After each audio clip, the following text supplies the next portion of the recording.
এক ধাপ পিছিয়ে গেল বাংলাদেশ ফুটবল র্যাঙ্কিং। বিস্তারিত জানতে ভিডিওটি না টেনে সম্পূর্ণ দেখুন। বাংলাদেশের আগের র্যাঙ্কিং ছিল 185। 2027 এশিয়ান কাপ কোয়ালিফায়ারে ভারতের বিপক্ষে ড্র হওয়ায় র্যাঙ্কিংয়ে 2 ধাপ উন্নতি করে 185 থেকে 183 নম্বরে অবস্থান করছিল বাংলাদেশ। সবশেষ ঘরের মাঠে এশিয়ান কাপ কোয়ালিফায়ারে সিঙ্গাপুরের বিপক্ষে 2-1 গোলে হারায় ফিফা র্যাঙ্কিংয়ে 183 থেকে এক ধাপ পিছিয়ে 184 নম্বরে অবস্থান করছে বাংলাদেশ। বিশেষ করে হামজা সুমিতদের কোনো ম্যাচ না থাকায় এই সমীকরণে আসতে হয়েছে।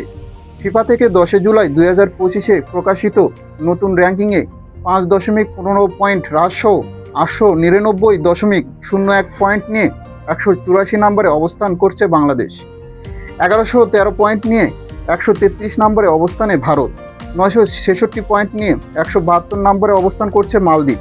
923 পয়েন্ট নিয়ে 176 নম্বরে অবস্থানে নেপাল।